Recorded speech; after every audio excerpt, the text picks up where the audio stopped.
I'm very happy to present our speaker for tonight.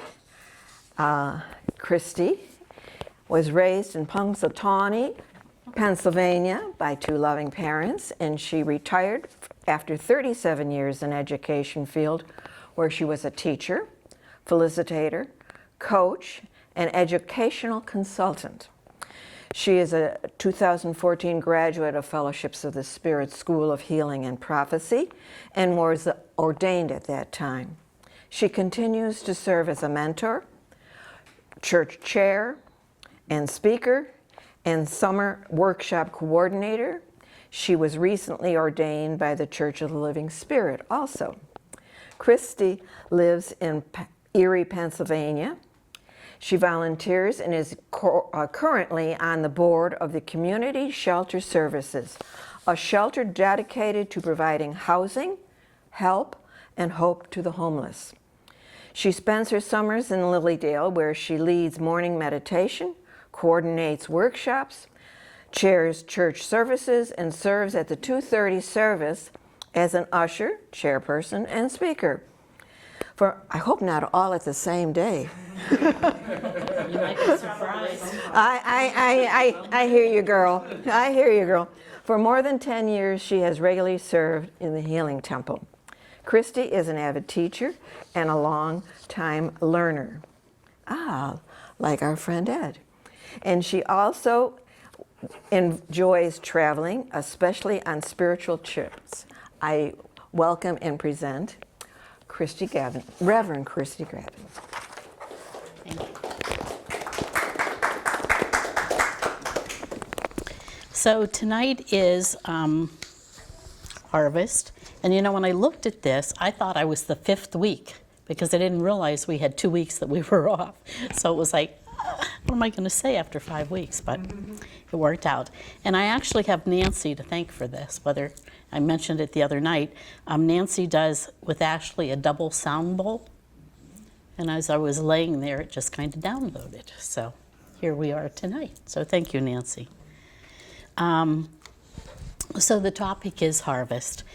And you know, I have that little squiggle mind that looks at things very differently than most people. That's okay. But I imagine looking at harvest as the journey here in this earthly body. I think it was Stephen Covey who wrote 7 Habits of Highly Effective People, who said, begin with the end in mind. So in that context, I thought, what does harvest look like? I think it looks like a life well lived. And we often hear that expression, but what does it really mean? And so it was interesting when I was looking for quotes, I found this one I'm going to read from Robert Louis Stevenson, and it was very close to one by Emerson. So it was just very interesting. So here's what I think it means. A man is a success who has lived well, laughed often, and loved much, who has gained the respect of intelligent men and the love of children, who has filled his niche and accomplished his task, who leaves the world better than he found it, whether by an improved copy, a perfect poem, or a rescued soul, who never lacked appreciation of earth's beauty or failed to express it, who looked for the best in others and gave the best he had. So for me, that pretty much sums up what I think a life well lived looks like. But we all know it doesn't just happen. It's intentional. It's a conscious choice that we make every day. Karen Armstrong says that we either live with intention or we exist by default. I don't know about you, but I choose to live with intention. And it is a choice that I make daily, as I'm sure you do, and sometimes it's minute by minute. It's not even a day at a time. So, unlike the farmer, if I'm planting, I don't have to wait for the right season. Every day is a new opportunity to plan for the harvest. So we're all familiar with the Bible proverb that says we reap what we sow. So let's look at it from the viewpoint of the farmer preparing for a bumper crop at harvest. The first step is preparing the soil. Just like the farmer, we need fertile soil to plant our seeds. Soil is a beautiful and valuable gift from God. It's the life and heart of each of us. I think we prepare the soil with intention. How do you want to live your life? For me, living with intention means living a life full of meaning and purpose, living as much as I can in the present moment, not the past and not the future. Living without causing harm to another, and living to serve others. We know that thoughts are things. They have their own energy. I think they're like boomerangs. They return to us in some shape or form. By being aware of my thoughts and my intentions, I prepare the soil. My intentions matter. I try to live my life by our spiritualist principles. These intentions remove the rocks and boulders and prepare the soil for planting. The next step is planting the seeds. What seeds are you sowing that will give you a good harvest? I'm reminded of the parable of the Cherokee grandfather who was talking to his young grandson. And he told him that inside every one of us, there are two wolves battling every day. One wolf is good, he's love, kindness, compassion, peace, and joy. The other is bad or evil. He's anger, greed, hate, and jealousy. The fight goes on inside each and every one of us. The little boy thought for a moment, and then he asked, which one wins? And you all know, his wise grandfather answered, the one you feed. So which one are you feeding? Which seeds are you planting? We all have a choice about the seeds that we plant. Know that not all seeds are ready for germination. Some seeds lie dormant for years, 10, 20, even more, waiting for the perfect conditions for growth. No matter how long the seed is dormant, it still holds life inside. So do you. Divinity is within you. You carry the seeds of creativity, faith, wisdom, love, and greatness, to name just a few.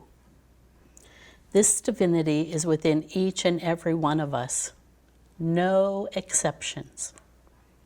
But for some, the seeds lie dormant, waiting to be planted, awaiting the right conditions for sprouting. Plants also rely on the sun as an energy source to produce the nutrients they need. For me, the sun represents my connection to Source or God or whatever you want to call divine intelligence. Daily spiritual practices like prayer, reading, studying sacred texts are all like recharging our batteries.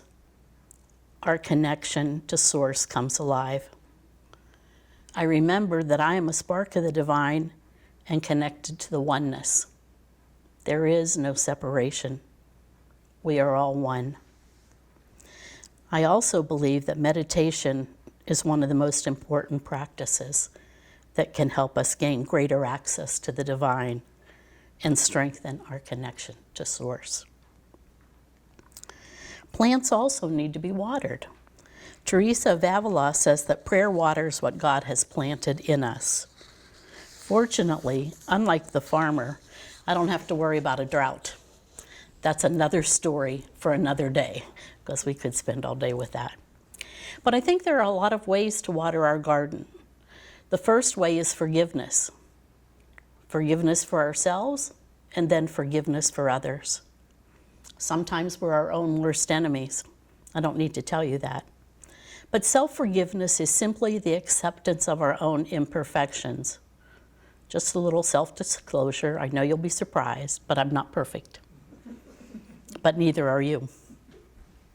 I'm a work in progress, and I make mistakes, and I have regrets, but I'm doing the best I can. I try to be gentle with myself. It's a process that brings renewal and rebirth. I love this version of the Serenity Prayer by Eleanor Brown. God grant me the serenity to stop beating myself up for not doing things perfectly.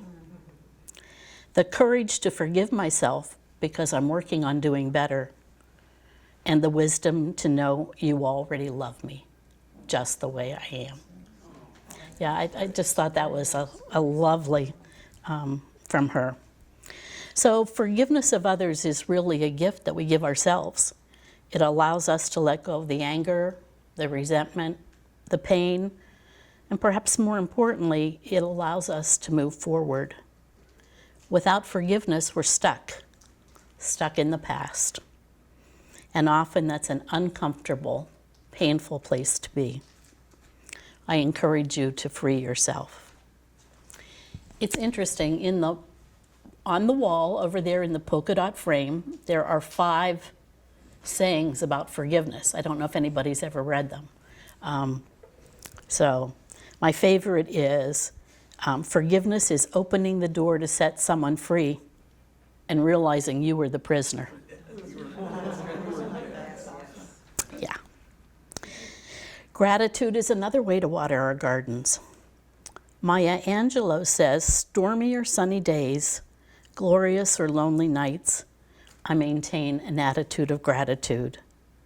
If I insist on being pessimistic, there's always tomorrow.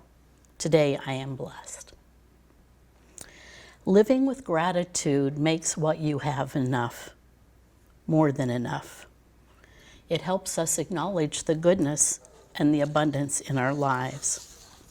The research is pretty clear that a gratitude practice benefits our minds, our bodies, our souls, might even improve our sleep. I make a conscious effort to count my blessings every day, not just the big things like my health, my family, my friends, but the little things too. A friendly smile of a stranger, a prime parking space, a glorious tree this time of the year dressed in red or yellow, and the laughter of a young child. If you look for things to be grateful for, you'll never be disappointed. The more grateful you are, the more beauty you'll see, and by noticing what is good, loving, and kind, you'll receive more blessings and gifts. I also find that I need to water my garden, weed my garden. If I'm not careful, the weeds can take over. The weeds represent fear, anger, lying, gossip, regret. I mean, the list goes on and on. Those are just a few of the samplings of the many negative qualities and emotions that threaten to take over my garden. My weeds may be different from yours, but we all have them. As I see it, there are different types of weeds. The first type of weed is the one you can pluck right out of the ground with little effort. It's easy to remove. Maybe I've unintentionally hurt someone's feeling by something I've said. If I recognize it, I can easily admit it and say I'm sorry. But some weeds are much harder to remove. It seems like they'll never go away. They keep coming back. It may seem like you've been pulling at them forever, but their roots are deep and hard to pull up. For me personally, I struggle with being judgmental. It's way too easy for me to make judgments. That probably comes from my own insecurities. But I have improved, and as I said before, I'm a work in progress. I know that I make fewer knee-jerk judgments, and I catch myself sooner. I extend some grace to myself. One other thing I wanted to talk about before I conclude, and Mark, we talked about this week a little bit. Mark has been with a group of kids in Quest for 18 years, is that right? More than that, 20-something. Okay. Yeah, over 20, close to 25 years. And they're how old? 8th graders.